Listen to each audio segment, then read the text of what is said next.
Bonjour à tous, une petite vidéo aujourd'hui sur le capteur de débit sur la PMC EMC 2428MI ou la 3439.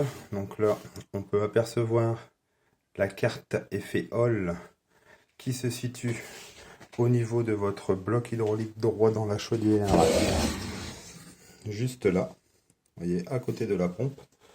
Pour l'enlever, tout simplement, vous voyez comme on peut voir deux petits crochets là ici, ils sont repris justement par ces deux petits crochets qui sont là, qui sont juste maintenus là. Donc avec une pince à bec, vous pouvez légèrement la prendre par le dessus, écarter et venir lever directement. Donc la carte effet Hall sert justement avec cette petite capteur de débit. Dedans, on peut voir, vous voyez, en enlevant juste le dessus, en poussant avec la main, on a une turbine à l'intérieur.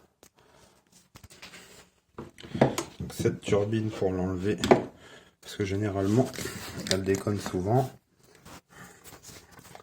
donc là, comme elle déconne, il faut juste lever le petit capot blanc. Vous voyez, hop, le voilà, qui se trouvait justement ici à l'intérieur. Là, vous voyez, hop, je peux retirer. On a l'électroaimant qui sert, qui fait le champ magnétique, qui donne l'information sur cette carte effet Hall qui vous fait démarrer l'eau chaude. Généralement, l'eau chaude, quand on a des soucis au niveau de la carte effet Hall, la seule pièce qui peut voir, vous voyez, c'est ce petit composant tout en bas là, il va devenir tout noir. Donc si lui il est noir, eh ben ne cherchez pas, c'est que la carte a pris de l'eau dessus et que elle est morte, donc à remplacer. Donc généralement aussi sur cette cartouche, vous voyez là ici, elle est rouge, donc il y a rouge ou bleu. Donc tout dépend du débit que vous avez, soit du 11 litres minute, elle va être rouge, et du 14 litres minute, elle va être bleue.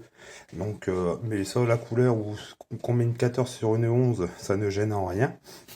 Donc généralement, quand vous avez plus d'eau chaude, sur cette petite turbine là ici, quand on regarde sur le côté, comme ça, en le faisant tourner, vous allez apercevoir que vous avez un petit morceau qui est cassé.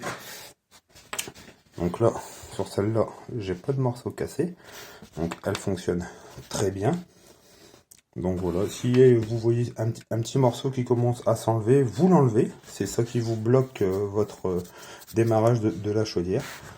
Vous le remettez à l'intérieur, au centre, hein, vous voyez, ici. Ensuite, on vient remettre juste ce petit bouchon blanc. Vous avez 3 encoches à respecter, donc il y a juste à venir après la remettre dedans, venir la clipser. Voilà. Vous remettez le petit filtre à tamis dessus en le clipsant, et pour essayer, vous soufflez dedans. Là, je l'entends tourner, donc voilà. Donc ça, c'est bon. Après, ici, on a le déprimogène, donc qui sert par rapport aussi au débit. Vous voyez là, les trous, ils sont pas bouchés, ils sont bien libres. Généralement, ça peut vous empêcher le fonctionnement s'ils sont bouchés avec du tartre. Donc si vous enlevez ça, on va dire directement, il s'enlève, hein, vous voyez. Là, hop, j'ai enlevé le joint qui va sur l'échangeur à plaques, et on a accès directement au déprimogène. Et pareil, hein, s'ils sont bouchés, vous les débouchez avec une petite aiguille, et cela va fonctionner impeccable. Donc pour revenir à la carte effet Hall, donc voilà comment elle s'installe, hein, sur le côté. Justement, vous voyez, une fois enlevée, on la relève. Vous voyez, celle-là aussi, hein, je peux vérifier. Elle est bonne, elle n'est pas noire, elle fonctionnera parfaitement. Donc pour la remettre, tout simplement, vous voyez, côté circuit, on le met à l'intérieur. On vient comme ça, et on vient l'enfoncer à fond. Donc là, elle est remise. Et pour avoir justement, vous voyez, cette petite cartouche, donc elle vient ici. Donc là, juste devant, vous avez donc l'échangeur qui est fixé avec cette pièce-là, qui est vissée avec une petite vis ici.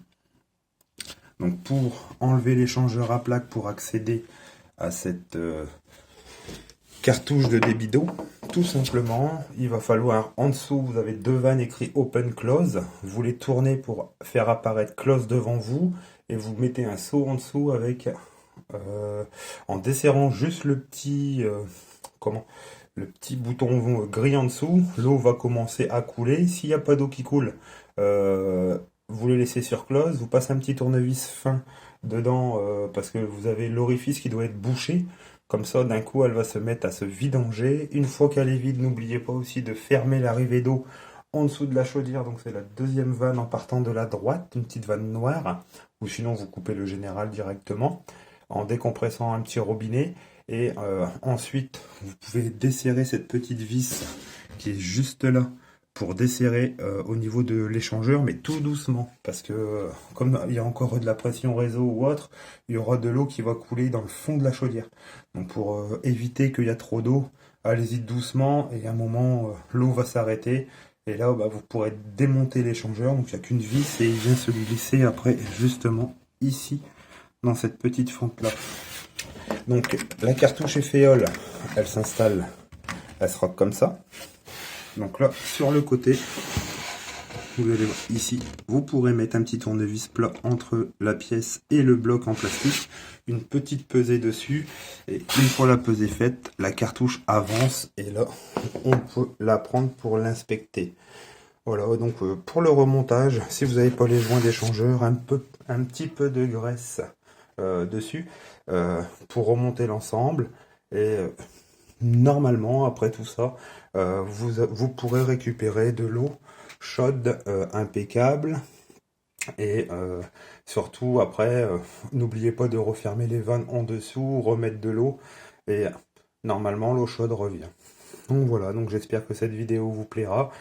Elle est faite à la demande d'un abonné. Donc je vais la mettre en ligne. N'oubliez pas de mettre un petit pouce bleu et de vous abonner. Et d'autres vidéos suivra en même temps. Voilà, à bientôt j'espère.